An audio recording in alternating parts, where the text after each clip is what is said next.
Olá, eu sou o Thiago Otuki, economista do Clube FI. Estamos em mais uma edição do Clube FI Entrevista. E hoje a gente vai falar sobre dois temas extremamente interessantes, né, que causam bastante curiosidade nos investidores. Vamos falar sobre recebível imobiliário, né, o fundo de papel, e também os fundos de desenvolvimento. Né? O nosso convidado de hoje é o Diego Siqueira, que ele é sócio, gestor do Habitat e TGCor. Tudo certo aí, Diego? Boa tarde, Thiago. Tudo ótimo. Muito obrigado pela oportunidade, né, a você e toda a sua equipe aí do Clube FI, para mostrar um pouco do nosso trabalho, um pouco dos nossos negócios. Boa tarde.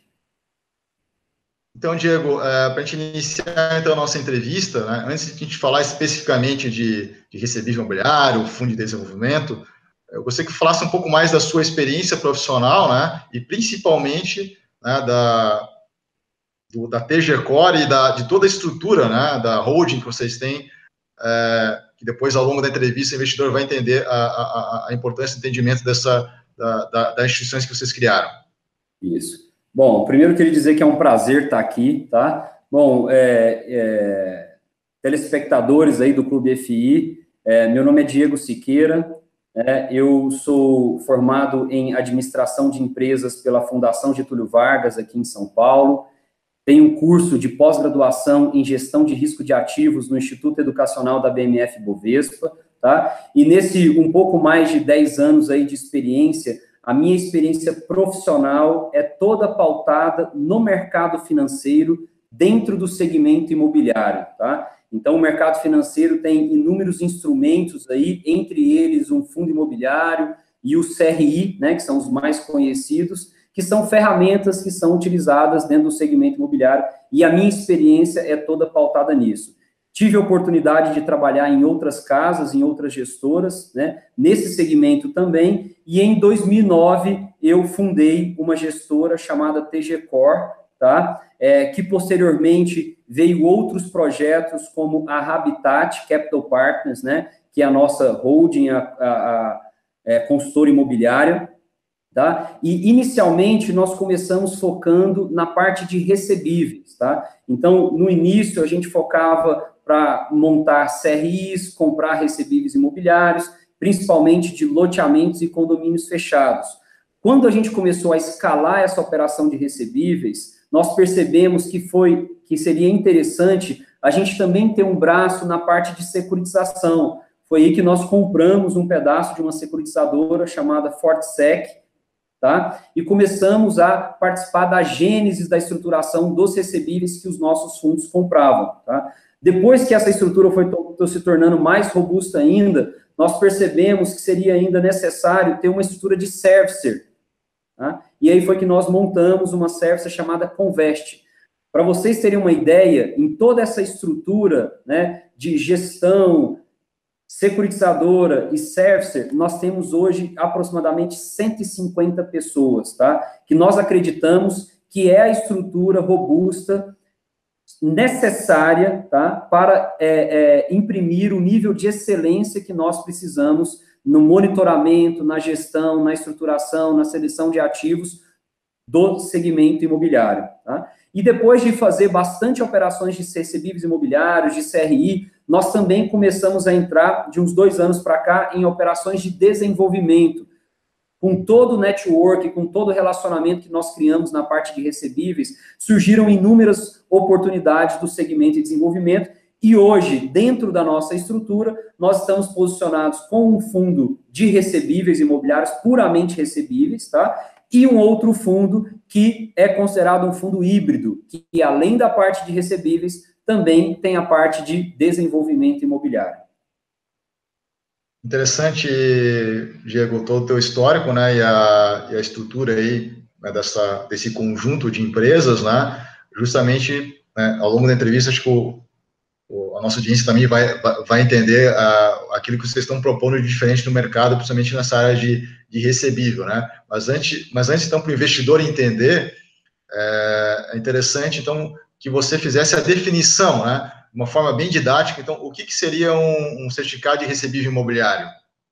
Vou usar um exemplo aqui que está bem dentro da nossa realidade, Thiago, que é uma operação de um loteamento, tá? Que é um desenvolvimento urbano, que o empreendedor, ele aprova no município o parcelamento do solo, que ele pega uma área bruta lá em hectare e transforma ela em lotes, tá? E esse cara, normalmente, ele acaba fazendo o papel de desenvolvedor do empreendimento, que é fazendo toda a parte de obra, de infraestrutura, que por legislação federal, ele precisa realizar isso em até 24 meses, tá? Extensível por mais 24, mas normalmente eles utilizam os primeiros 24.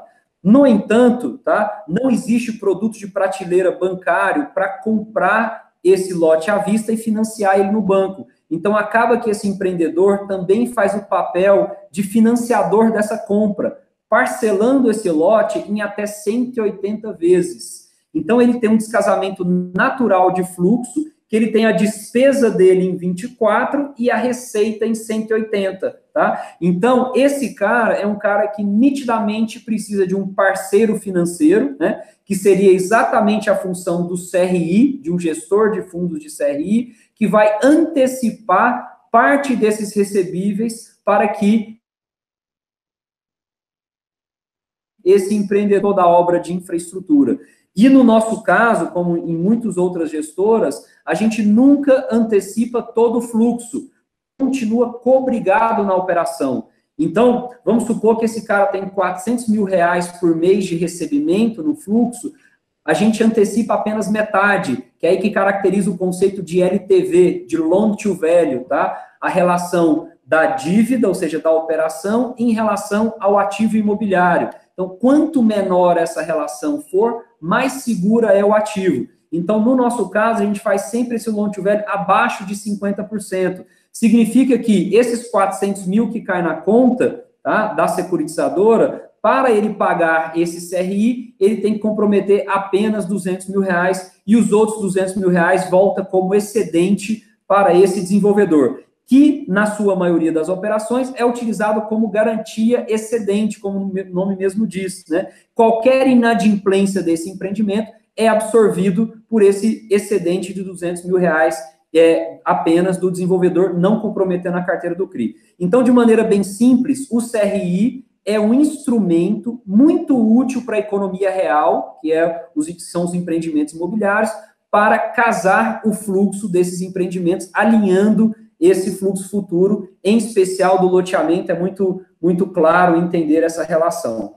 Então, Diego, é interessante, né, essas informações que você passou, mas eu gostaria de até ser um pouco mais didático, né, no sentido de, eu vou fazer aqui algo que eu até já fiz em sala de aula, né, que seria no sentido de explicar, né, você tem um incorporador que, pegando um exemplo bem simples, né, ele está lá incorporando um loteamento, então ele comprou aquele terreno, né, transformou num loteamento, fez todo o investimento, mas a incorporadora, ela tem interesse em fazer um outro loteamento, um outro empreendimento imobiliário, e normalmente esse dinheiro fica preso, né, porque ele vende esses lotes financiados para o seu cliente final. Então, na verdade, a securitizadora, enfim, a instituição financeira de forma geral, ela faz esse trabalho que é securitizar, né, que é exatamente esse fluxo futuro de pagamentos num título para que o incorporador consiga receber esse dinheiro agora, né, valor presente, né? Então, seria uma forma bem didática, vamos assim, para explicar o que seria, então, esse CRI. Então, o CRI, ele é um título que dentro dele tem essa estrutura que envolve, então, esse incorporador, a securitizadora, e normalmente uma ou mais instituições financeiras que vão, inclusive, distribuir esse título no mercado. Então, isso justifica a necessidade no mercado de ter esse tipo de operação estruturada, né, essa securitização. Mas ainda complementando até para o investidor, né, que está assistindo nossa entrevista entender melhor, então a TG Core, né, faz parte de um grupo de empresas, né, porque uma gestora normalmente, né, se você tivesse um fundo de recebível dentro, né, sob gestão de vocês, você estaria olhando para o mercado e comparia os títulos que estão aí no mercado, né? Então, na verdade, vocês montaram, além de ter a gestora, vocês têm outras empresas, incluindo uma securitizadora, né, em que vocês, então, estruturam o CRI, que em grande parte isso vai entrar daí na carteira dos fundos de vocês. Exatamente. Nós decidimos seguir por essa estratégia, que nós percebemos que os títulos empacotados pelo mercado em geral acabam que não têm toda a transparência e toda nível de exigência que nós tínhamos para ter o conforto de seguir com esses investimentos. Então, nós preferimos, tá, que toda a nossa estrutura fosse preparada para que a gente participasse da gênese da composição do título, que a gente entendesse desde o início, né, apesar de que todas essas empresas têm estruturas totalmente independentes, tá, diretorias independentes, estrutura totalmente independente, mas que trabalham em conjunto. A partir do momento que a securitizadora, que é quem origina a operação, estrutura a operação, antes dela dar o firme para o tomador, ela vai conversar com a equipe da gestora para discutir quais são as garantias que ela está exigindo, quais são as características de estrutura que ela precisa, para que a gente consiga, desde o início do processo, entender e ter a transparência, e mais do que isso, ter a excelência de critérios que a gente precisa para fazer os investimentos. É interessante, daí fazendo aí já um gancho aí com essa tua resposta. Então, como é que seria porque o investidor tem essa dúvida, né? O que é um fundo de papel, um fundo de recebível? A gente tem vários fundos listados, né? Qual que é a diferença, né, de um fundo de tijolo, né, que fica muito mais evidente para o investidor, né? Ele está comprando lá um imóvel, é algo físico, ele está lá enxergando, né? Ou vários imóveis que estão dentro da carteira. Como é que é o processo de gestão de um fundo de recebível? Então, o fundo de recebível, a gente pode considerar ele como se fosse um fundo de renda fixa empacotado no formato de fundo imobiliário. Quer dizer, o gestor no dia a dia ele está fazendo essa gestão de risco, olhando os títulos que estão no mercado. No caso de vocês, grande parte dos títulos, dos CRIs, vocês já têm uma visão muito mais transparente, porque são títulos que foram estruturados dentro de casa, né, dentro do grupo, né? Mas como é que é, então, esse processo de gestão de um fundo de recebível? Bom, o primeiro critério aí de um fundo de recebível, apesar de ter algumas pessoas que falam que não, é uma renda fixa, disfarçada, eu discordo. Realmente, entendo que é um fundo totalmente atrelado ao mercado imobiliário, tá? E por ser atrelado ao mercado imobiliário, a gestão desse fundo, ele tem que ir na essência do ativo imobiliário, tá? Então, o primeiro critério na seleção desses ativos é entender o empreendimento. Qual que é a localização do empreendimento? Como é que foi a velocidade de venda desse empreendimento? Qual que é a curva de fluxo de caixa desse empreendimento? Se está adensado, se já tem gente morando, se já tem comércio nas avenidas. Então, assim, a gestão de um fundo de papel, que o mercado fala, o fundo de recebíveis, ela, no nosso caso, ela passa na essência pela análise do negócio imobiliário, tá? Obviamente que depois de entender o empreendimento, a gente tem que entender a estrutura de garantias, né? O colateral, a alienação fiduciária das empresas e dos imóveis, como é que está essa relação de valor de mercado. Então, tudo isso é importante, lembrando que, apesar de ser, né, uma operação de crédito, ela está totalmente atrelada ao negócio imobiliário. Porque, no fim do dia, na estrutura que nós montamos de garantia, caso tenha algum problema no desenvolvimento do imóvel, acaba que sobra um empreendimento para o fundo como garantia. E isso é exatamente o cuidado que nós temos de sempre ter essa razão de garantia bastante folgada, tá? Que caso venha ocorrer num extremo de execução, a gente tenha muita garantia imobiliária para cobrir todo o valor do saldo devedor do CRI. Certo. Então, o investidor que compra um fundo de recebível, né, um fundo de papel, ele tem que estar preocupado, então, com essa qualidade de gestão, no sentido de entender se o gestor, realmente, ele tem essa habilidade, essa experiência de fazer principalmente essa análise de crédito, né, das garantias, como você falou. Né, também não sei como é que entra nesse processo a leitura, né, porque, possivelmente, todos os CRIs têm que ter não só uma auditoria externa, mas também tem que ter um rating, né? Como é que funciona também esse processo aí de nota de crédito dessas operações?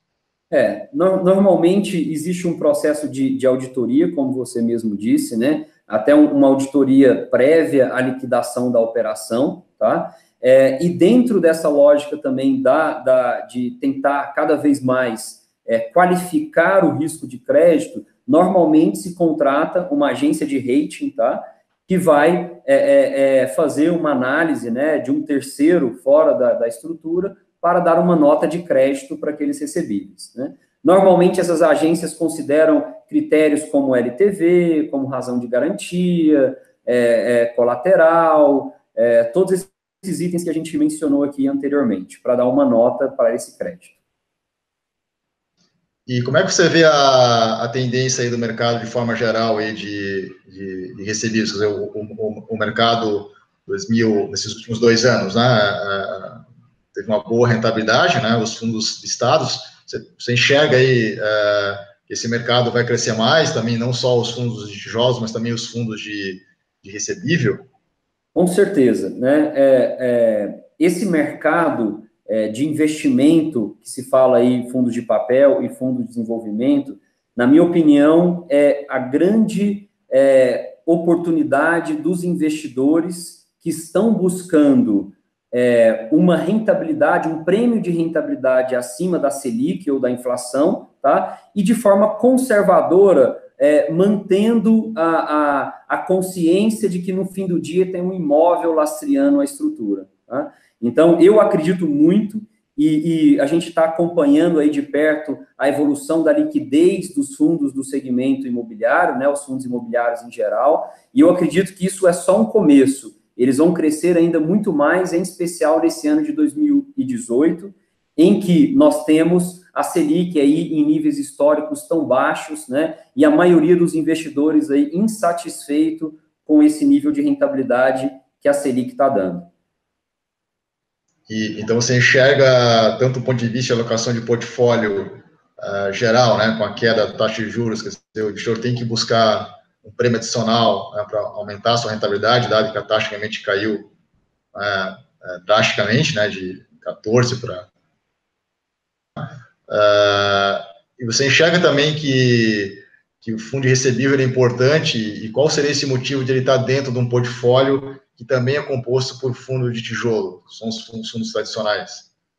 O fundo de recebível ele é muito importante, até a gente preocupa muito com a lógica do tomador, né, do cedente, pegar esse tipo de estrutura, que cada vez mais o segmento imobiliário está se profissionalizando, tá? E os empreendedores estão tomando consciência que uma ferramenta financeira, quando utilizada com critérios, com análise, ela pode ser muito útil para o desenvolvimento do segmento imobiliário, tá? Então, fundings que talvez de mais longo prazo, como são as operações de CRI, que chegam até 120 meses, né, que não estão disponíveis no sistema bancário tradicional, ela pode contribuir fortemente para o desenvolvimento do segmento imobiliário como um todo, tá? Então, entendendo isso, nós julgamos que a parte de recebíveis, ela faz parte de uma etapa do desenvolvimento imobiliário, tá? E quando você, após aprofundar na estratégia de recebíveis, você percebe que, da forma que a gente toca, com características de participação, olhando adensamento, não é difícil você migrar também para a estratégia de desenvolvimento. Por isso que a gente defende, né, uma estrutura em um dos nossos fundos, uma estrutura híbrida, né, em que nós temos parte da carteira como recebíveis, né, seriam CRIs, e parte da carteira como desenvolvimento, né, que hoje, no Brasil, devido à crise aí dos últimos anos, está surgindo excelentes oportunidades de aquisição de imóveis abaixo de preço, né, isso é notório, isso que a gente conversa aí nas rodas de trabalho, de família, a gente vê, tem uma oportunidade de um imóvel que o cara está vendendo mais barato do que o mercado, porque ele está precisando de levantar um recurso. Então, surfar essa oportunidade faz todo sentido nesse momento, né? Então, obviamente, um fundo só de recebíveis faz todo sentido para um determinado perfil de investidor, né, que quer ter um fluxo de distribuição recorrente, etc., e um fundo híbrido também faz todo sentido, porque ele pode fazer um equilíbrio aí entre distribuição recorrente e um potencial valorização das cotas pela valorização imobiliária do ativo. Certo, Diego. Então, a gente tratou nossa primeira parte, né, um foco na questão do CRI, do que é um fundo de papel, né, um fundo recebível, e vocês também trabalham, então, mas antes de entrar especificamente, de falar dos dois fundos, né, vocês também trabalham, então, com a questão do fundo, que também é algo diferente no mercado, né, que é o fundo que não é o fundo de renda, que é o mais comum entre os fundos listados, que é o segmento dos fundos imobiliários de desenvolvimento. Você já comentou. Então, gostaria que você falasse agora, né, do que é um fundo, então, de imobiliário de desenvolvimento e qual que é as principais diferenças entre um fundo de desenvolvimento e os fundos de renda, que são os mais comuns que estão aí no mercado. Bom, essa oportunidade de entrar também na parte de desenvolvimento, ela surgiu numa fase posterior, que a gente já estava bastante consolidado da parte de recebíveis, tá? Então, hoje, para você ter uma noção, a gente tem mais de 50 CRIs, né, nas nossas carteiras, né, quase um bilhão de reais emitidos, né, e depois que a gente foi adquirindo a experiência com a parte de recebíveis, nós percebemos que poderia ter oportunidade também na parte de desenvolvimento, tá? E uma coisa muito interessante, porque um empreendedor, para fazer um projeto de desenvolvimento, principalmente na parte de desenvolvimento urbano, aí, de loteamentos e condomínios fechados, essa fase de aprovação ela é muito longa, tá? Então, o cara que tem um empreendimento aprovado hoje, em 2018, ele começou essa aprovação há 4, 5 anos atrás. E quando ele começou essa aprovação, ele não tinha a ideia ou a perspectiva que o mercado passaria por toda essa turbulência que passou nesses últimos anos. Então, ele achou que ele ia chegar hoje todo capitalizado, poderia lançar aí 5, 7, 10 empreendimentos ao mesmo tempo, né? E aí, com o relacionamento com esses desenvolvedores, através das operações de recebíveis, surgiu a oportunidade também da gente entrar como investidor nesses ativos de equity, que a gente chama, né, de fundos de desenvolvimento. Tá? Então, a gente conseguiu, através dessa mudança de estratégia, essa ampliação da estratégia, buscar yields um pouco mais recheados, digamos assim, ou seja, prêmio de rentabilidade em relação à Selic maior do que se consegue com os fundos de recebíveis, né? E, na nossa opinião, com risco bastante moderado, né? Diria até razoavelmente conservador por causa das condições de mercado. Então, hoje, a gente está apostando bastante no crescimento dessa estratégia de desenvolvimento, tá? E a gente está prospectando operações de desenvolvimento aí em todo o Brasil, né? Em especial numa região que a gente atua bastante, que é a região centro-oeste do país. Então, você visualiza que hoje a gente tem poucos fundos listados, né, que são desse segmento de desenvolvimento, né? Possivelmente porque embute aí uma estratégia de investimento mais arriscada do que um fundo de renda. Então, você visualiza também, da mesma forma que o recebível, que existe uma tendência de o mercado aumentar, amadurecer, então a gente tenderia a ter também novos fundos aí com essa característica de desenvolvimento. Com certeza, e na minha opinião é uma tendência, viu, Thiago? Eu acho que vão surgir novos fundos aí no mercado, né? A gente mesmo está aumentando as nossas posições nessa parte de desenvolvimento, porque a oportunidade está aí. Igual você falou, está dado que, pelo menos em 2018, teremos uma estabilidade de juros baixa, uma inflação razoavelmente controlada, né? E uma perspectiva de crescimento econômico. Então, com essa Selic baixa, o mercado vai voltar a consumir, a economia vai voltar a crescer. Então, está num momento muito propício para entrar também em desenvolvimento imobiliário. E então agora a gente pode começar a falar também dos dois veículos de investimentos que vocês têm, né? Que seria um mais focado em recebível e outro em desenvolvimento. Então, seria o fundo Habitat 1 e o TG Ativo Real, né? Eu gostaria que você falasse, então, principalmente da política de investimentos, né? O que cada um desses fundos busca no mercado.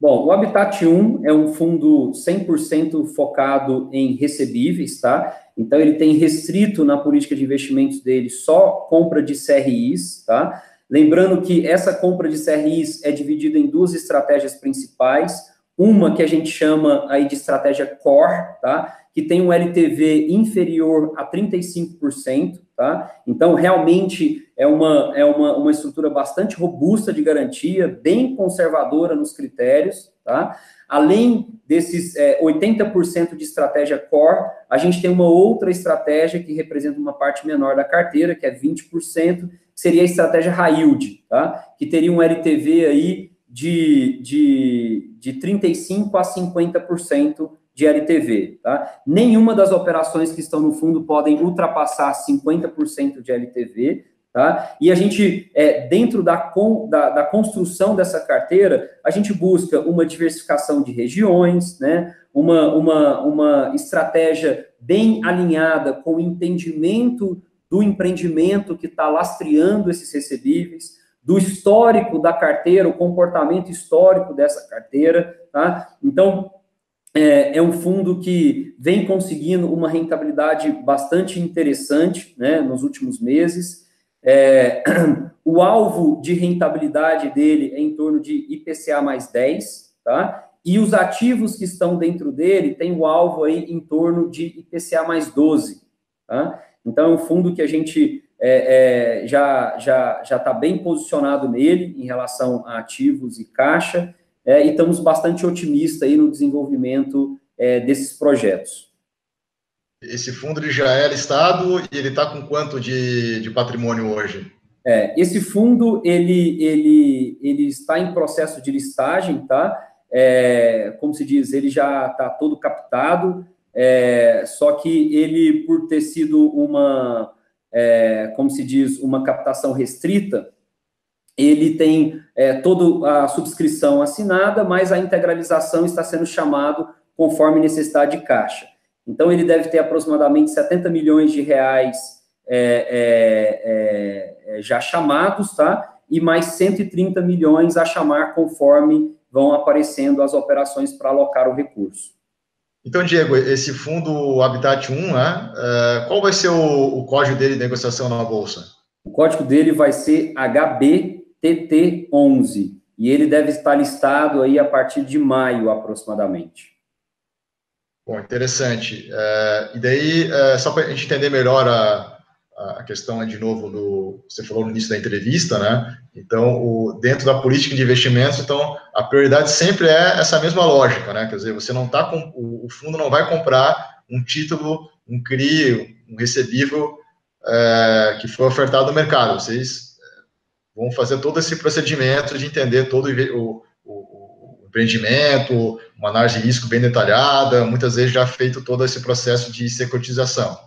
Exatamente. Dentro do fundo Habitat 1, a gente vai buscar as operações que nós entendemos que passam nesses critérios, né, de estrutura, de garantias, de risco, etc., né, e que essas operações, na maioria das vezes, não tem essa exigência, mas a maioria das vezes serão estruturadas pela Fortsec, né, que é uma securitizadora aí que tem 30 pessoas trabalhando, uma equipe super qualificada, tá? E mais importante do que isso, ela será monitorada pela Convest, tá? Que é uma servicer que hoje tem aproximadamente 72 pessoas focadas só no monitoramento dos recebíveis dessa nossa estrutura.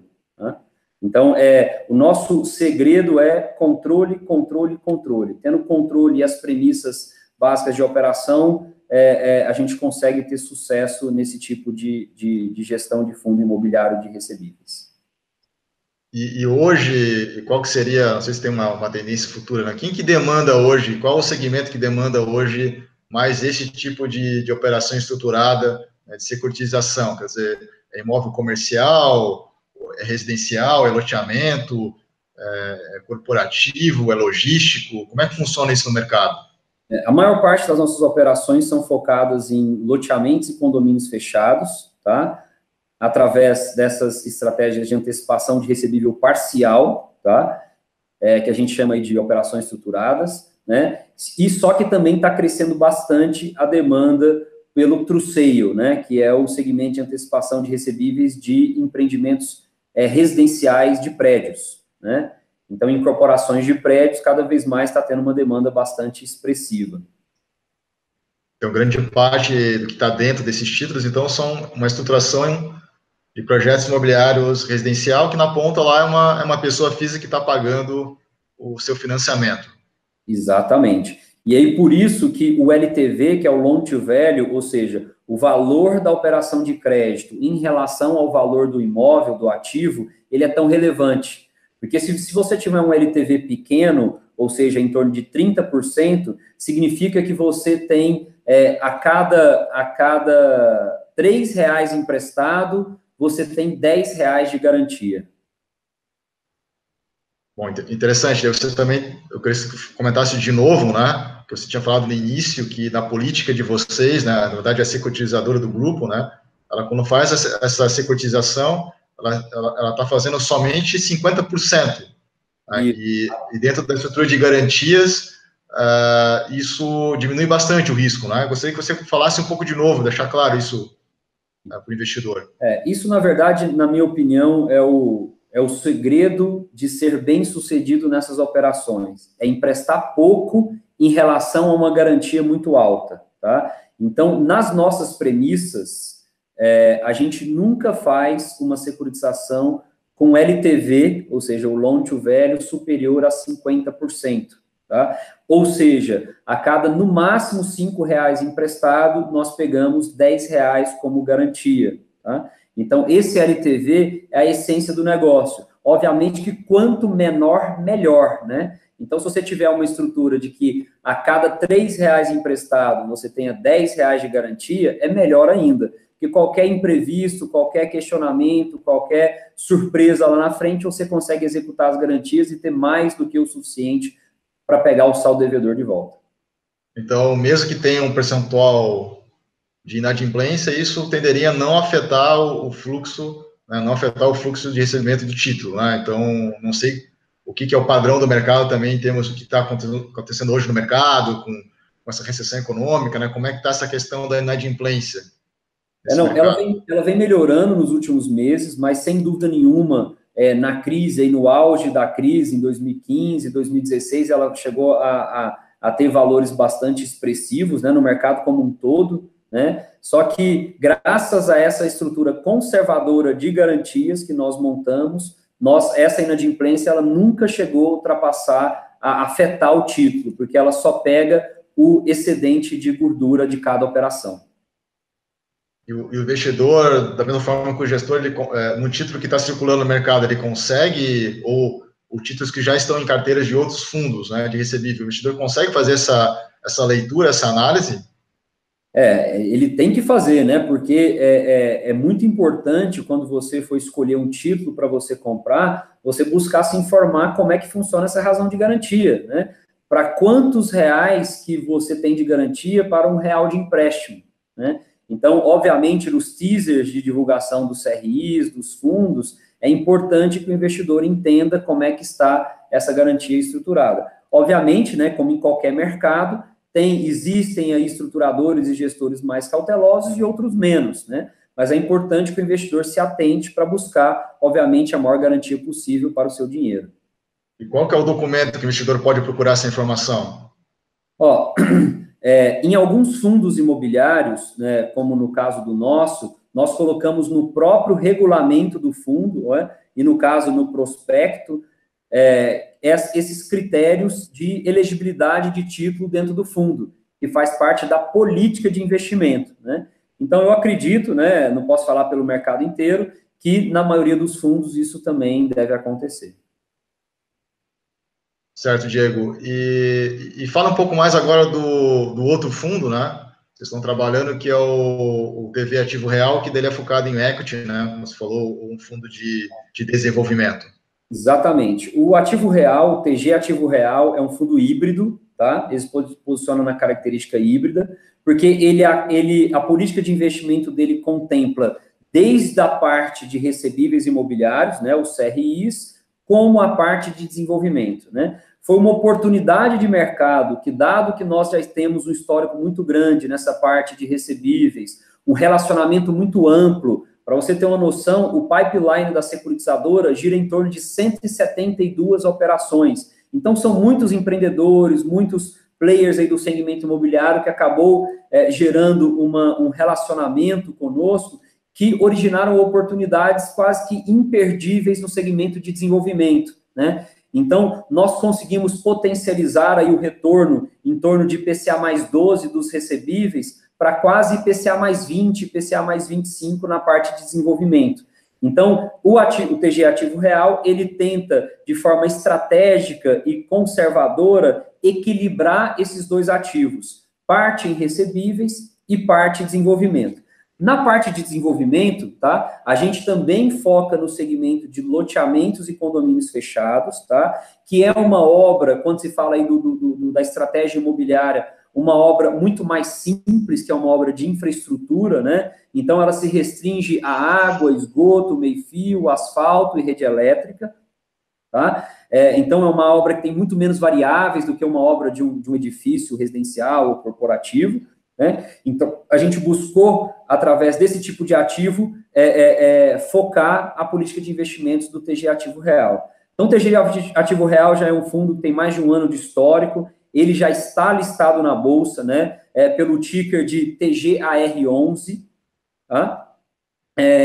Ele vem distribuindo aí dividendos nos últimos meses de forma recorrente, né, e a gente tem uma perspectiva de continuar aí esse bom rendimento e essa distribuição recorrente, como aconteceu aí nos últimos meses.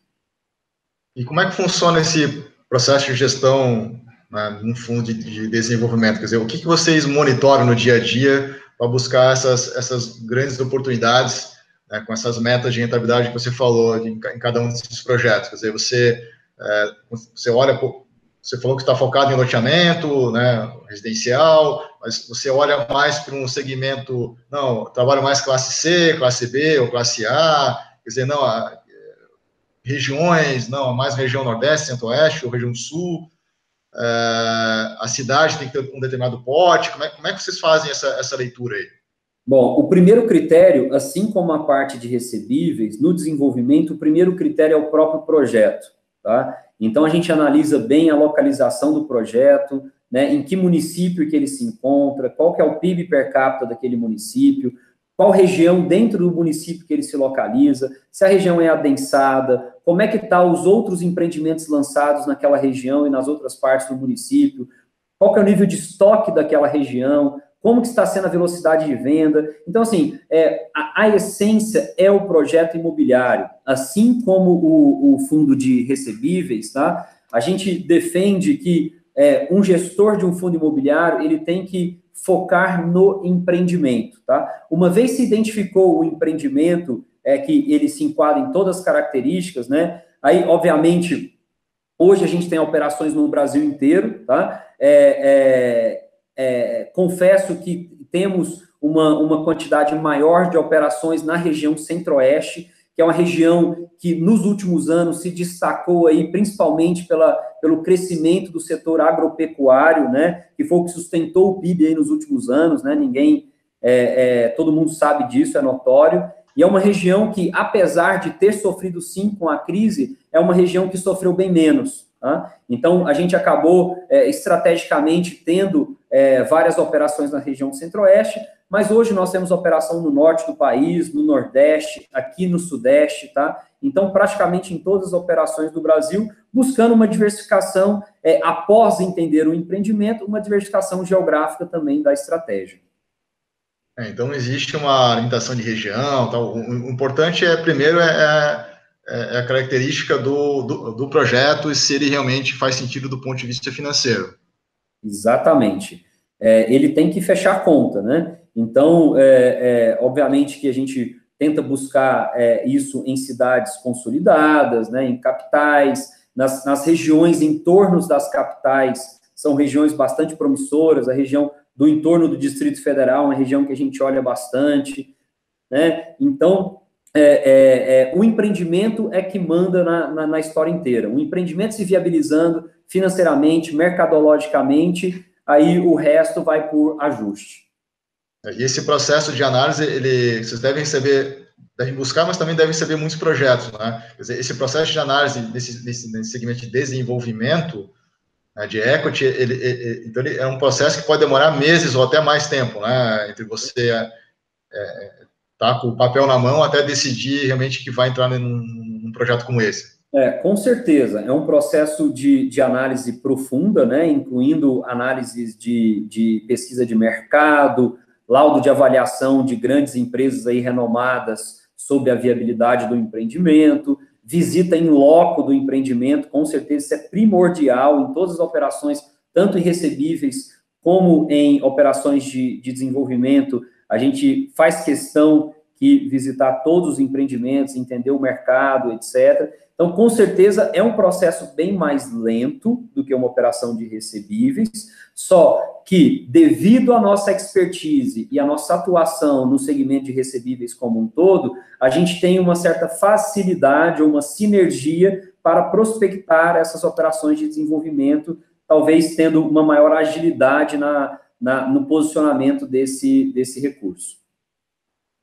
E quando vocês entram, então, no projeto, quer dizer, a grande preocupação, acho que do investidor, enfim, do gestor também, na questão, tem o risco da incorporação, que existe um período também relativamente longo, né, para realmente desenvolver, construir, né, o projeto, e depois a parte de venda, né, que a velocidade, o sucesso das vendas, conforme também o preço que foi projetado inicialmente, é extremamente importante.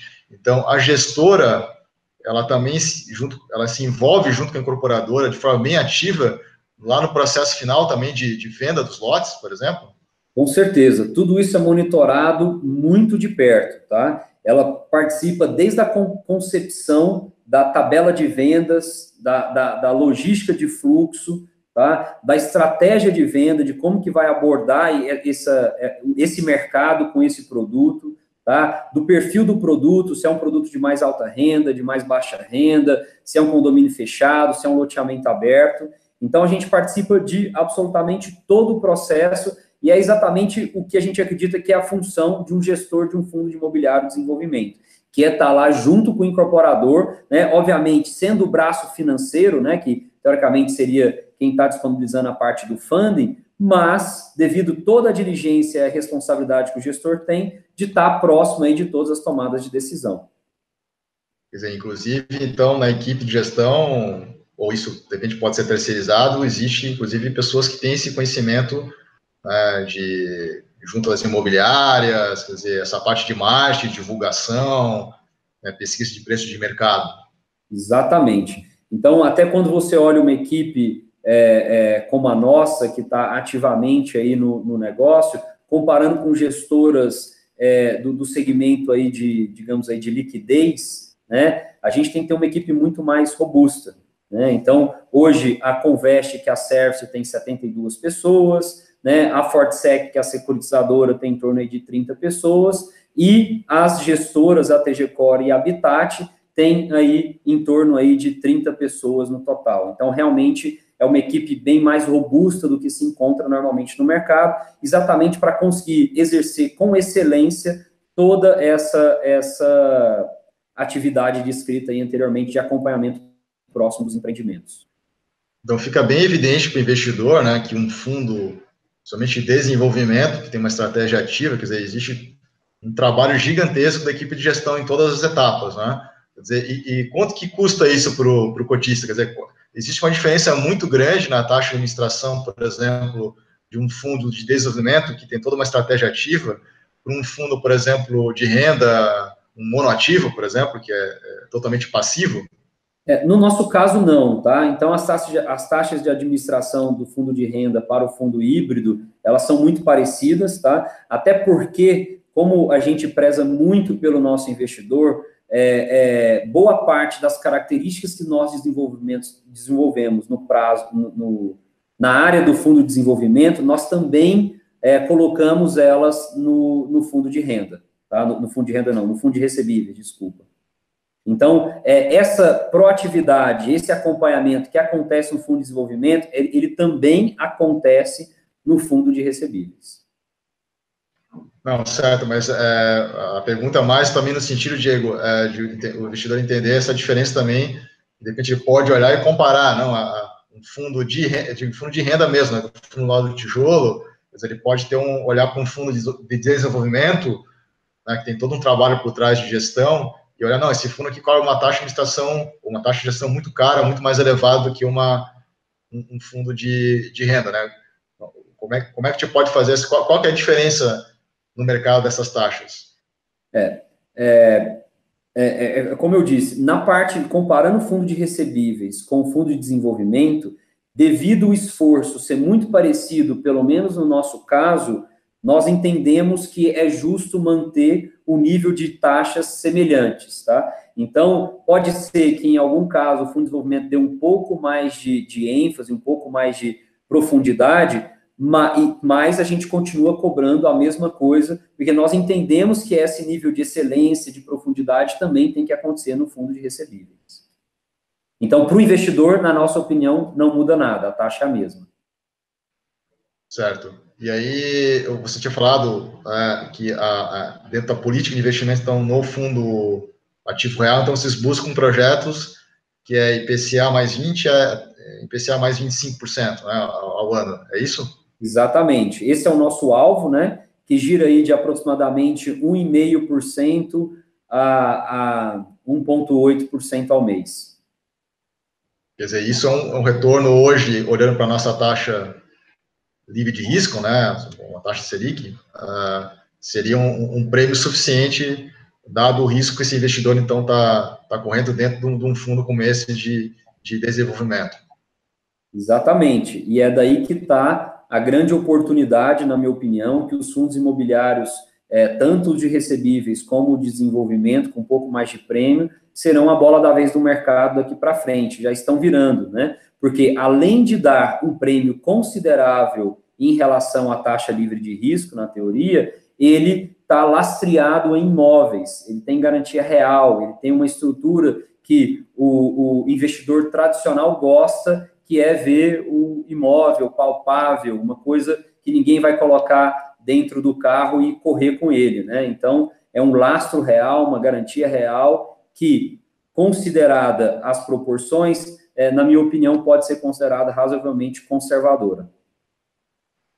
Certo. E, então, assim, o que o investidor, a gente sempre gosta de colocar isso para a nossa comunidade, né? Então, a gente sempre costuma fazer essa pergunta para o nosso convidado: o que o investidor deve analisar e escolher, por exemplo, um fundo, a gente está falando aqui, né, um fundo de desenvolvimento?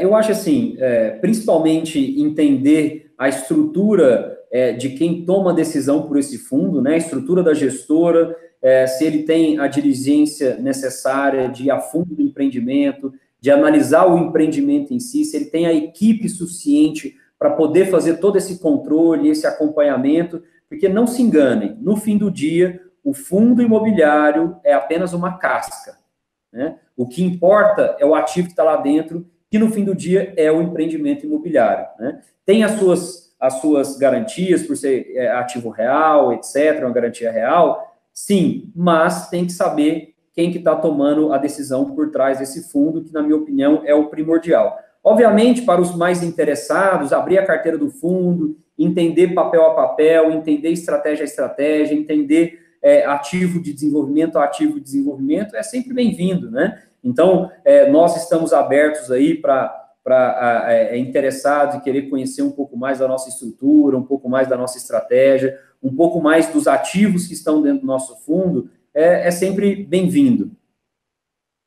E também tem uma diferença, né? No caso, a gente acabou não abordando, mas acho que é importante. Um fundo de desenvolvimento, ele demora um tempo até o retorno para o investidor. Quer dizer, não é aquele fundo tradicional de renda, que é o imóvel que já está alocado. Quer dizer, o investidor não vai receber ali de forma imediata e regular os dividendos, né?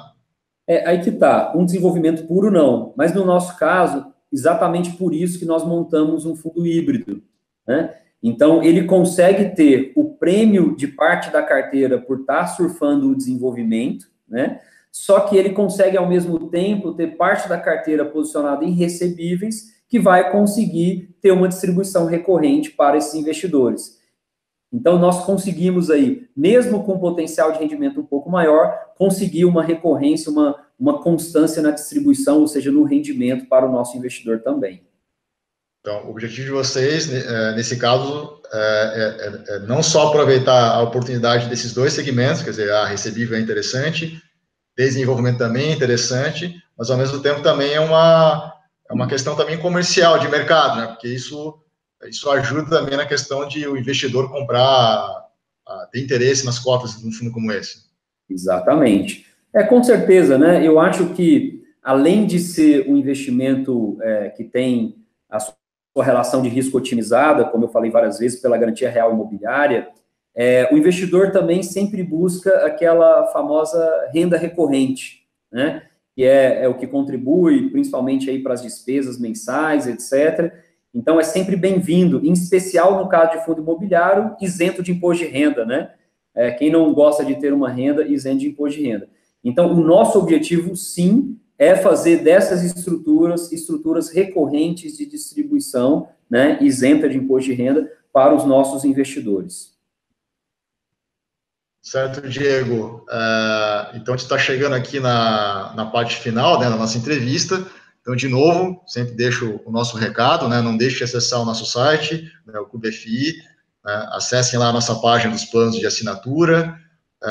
Para quem também está começando agora, quer aprofundar seu conhecimento, temos nosso curso de fundo imobiliário, então acesse lá a nossa nova página, temos nosso blog com artigos, a nossa seção de relatórios, né, a gente está constantemente lançando novas ferramentas, e também inscreva-se no nosso canal, acompanhe nossas entrevistas, né, em 2018 tem um programa bem interessante com novas entrevistas, então não deixe de se inscrever. Também, se você gostou dessa entrevista aqui com o Diego, deixe também o seu like, o seu comentário. Diego, então, eu gostaria que você fizesse aí as tuas considerações finais. Bom, Thiago, primeiramente queria agradecer novamente a oportunidade, né, do Clube FI de nos dar esse espaço, né, para falar um pouco da nossa estratégia, da nossa empresa, né, e reforçar esse conceito através de um exemplo bem simples, né, que nós fizemos aqui um estudo, mas um exemplo bem simples que cabe no conhecimento da pessoa leiga que não está diretamente no mercado imobiliário. Nós temos uma comparação simples entre uma rentabilidade de um CDB, rodando 100% do CDI, né, que a Selic é a 7%, isso vai girar em torno de 0,5% ao mês, tá? Primeiro item. Segundo item, se você for comprar um imóvel para alugar, tá? Tanto um imóvel residencial como um imóvel comercial, tá? Você vai ter uma rentabilidade, isso foi uma pesquisa em algumas das principais capitais do Brasil, tá? Você vai ter uma rentabilidade em torno de 0,40 ao mês. Tá? Bom, Diego, se eu tenho 0,5 no CDB, faz sentido eu comprar um imóvel com 0,40? Talvez possa fazer, porque no imóvel, além da rentabilidade mensal do aluguel, você vai, que é o 0,40, você pode ter o potencial de valorização desse imóvel no médio prazo. Tá? E aí, comparando esses dois exemplos com o fundo imobiliário listado, tá? Você tem uma vantagem ainda maior. Por quê? Além de você não ter despesas com escritura, registro, ITBI, imobiliária, você tem a facilidade de acesso até o mercado através do mercado da Bolsa, da B3, tá? E no caso do nosso fundo ativo real, o histórico está mostrando que a gente está distribuindo em torno de 1,3% ao mês de rendimento total e distribuindo em torno de 0,8% ao mês. Então, é quase o dobro que se tem num aluguel tradicional, que é o 0,4%, nós estamos conseguindo distribuir 0,8% ao mês isento de imposto de renda, tá? Obviamente, rentabilidade passada não é garantia de rentabilidade futura, né? Como todos nós sabemos, mas é um indicativo de como aconteceu, de como a estratégia vem se desenvolvendo. E além do 0,8% ao mês de distribuição isenta, você tem a valorização da cota, que giraria em torno de 0,5% para completar o total de 1,3%. Né? Então, fica aí realmente uma grande oportunidade do mercado financeiro através dos fundos imobiliários para você acessar de forma mais eficiente o segmento imobiliário e tendo uma garantia, né, do ativo final, que é o próprio imóvel, o próprio empreendimento, né? Então, comparando essas três alternativas, sem dúvida nenhuma, o fundo imobiliário é a alternativa mais interessante das três e acredito que vai continuar sendo aí por um bom tempo. Interessante esses cálculos, eu já tenho artigo em blog falando sobre isso, o nosso curso também te explica isso em detalhes, então realmente o investidor deve ficar de olho, né, fazer esse tipo de conta que você fez, que realmente torna o fundo imobiliário um veículo de investimento extremamente atrativo. Então, Diego, o Clube FI agradece você novamente, né, foi uma verdadeira aula aí sobre fundo de desenvolvimento, né, algo que não é tão comum, né, para os investidores, e também da parte de recebível, que é extremamente interessante o investidor ter fundos dessa categoria em sua carteira. A gente possa ter outra oportunidade, né, de falar, né, porque acho que é um assunto ainda que dá para falar bastante, né? Com certeza, Thiago. Estou 100% à disposição de você e toda a sua equipe aí do Clube FI, e qualquer coisa estamos às ordens. Então tá certo, Diego. Então, gostaria de deixar aqui aquele abraço para toda a nossa comunidade e acompanhe as nossas próximas entrevistas. Um abraço aí para todos. Um abraço, pessoal. Tudo de bom. Valeu. Até mais.